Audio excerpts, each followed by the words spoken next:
I want to talk Yes. more about AI models, because we're seeing across the three big labs, we're seeing three new business models that I'd like to unpack. We've got OpenAI.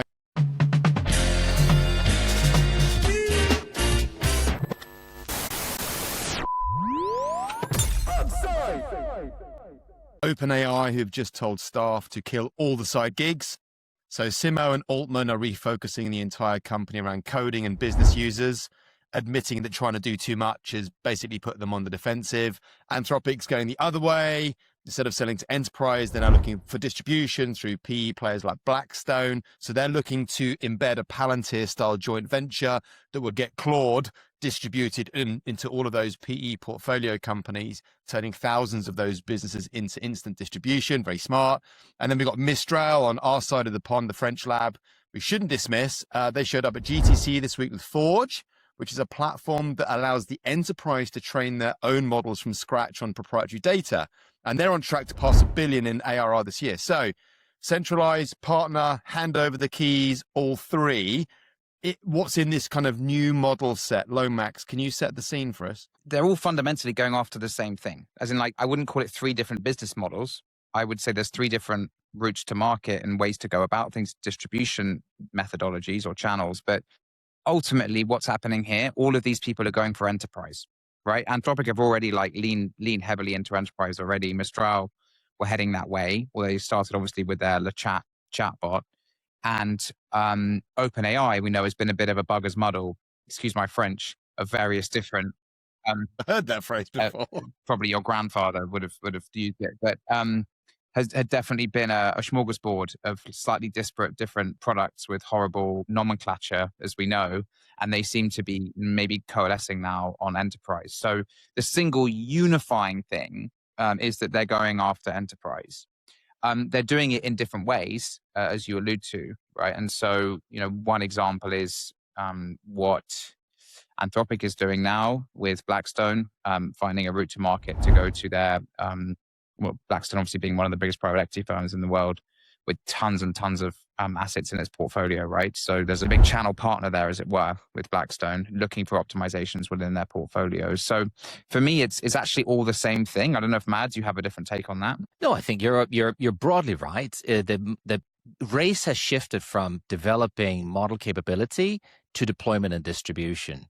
And you are seeing slight variations for the three companies. I would say everybody's looking at enterprise, but the big play for OpenAI, as I see it, is still whether they can unlock the consumer market. The $1 trillion question for them is whether they can make ad monetization work. If they can monetize the long tail, there could be a super interesting company here.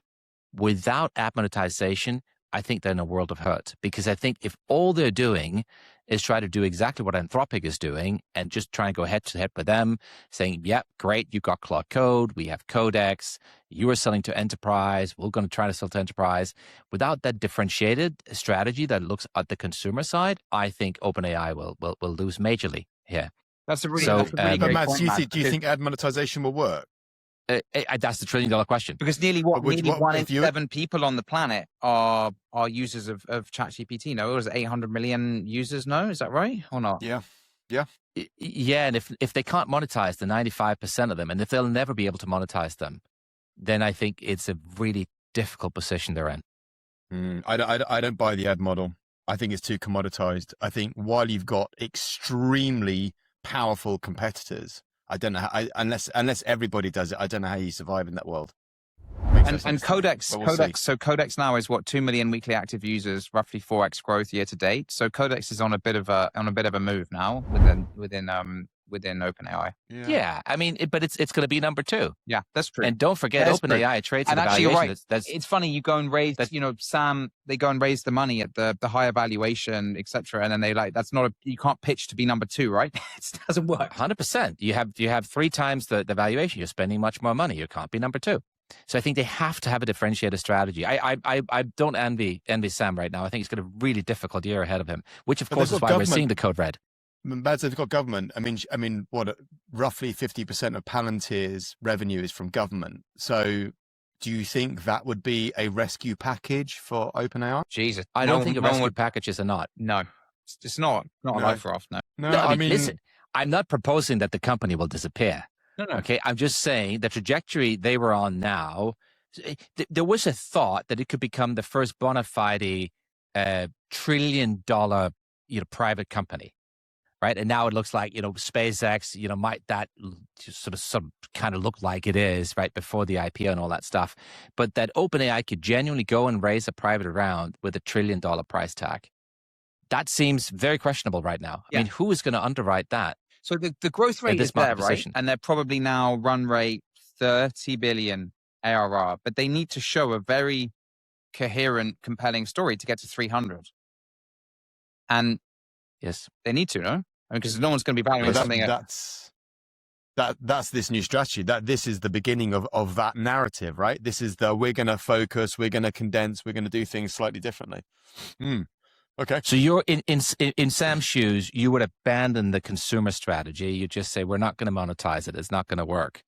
And then try and focus on going after Anthropic. Well, that's what he's doing. Is it?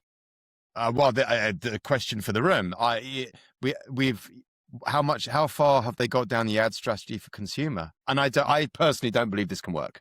I don't see how any friction within a standard chatbot for the everyday person is gonna fly. They're gonna just move. It's like, who is the best search engine? They're gonna move. They're gonna flip over. I love Gemini the certainty you have and that you bring to this. For me, it's the $1 trillion question. If it doesn't work, I think the company's in a world of hurt. Really? That's all I'd say. Yep. But I don't think we can know until they've really given it a good go. Yeah, and almost like if you go back to the blank canvas and be like, you have eight whatever the number is, 850 million, what is it, Mads? Weekly active users, monthly active users, whatever the thing is. If you can figure out a way to monetize that in this new world, then that's a pretty unique, compelling thing, right? And so actually, that's the game changer. Yeah. Anything more on the models? Dan, you're right. Like, advertising revenue is the probably easiest thing to think of, but I actually think about it from a new world perspective. They need to think through there may be other ways to monetize that user base, right? And if they get that right, then it's pretty compelling.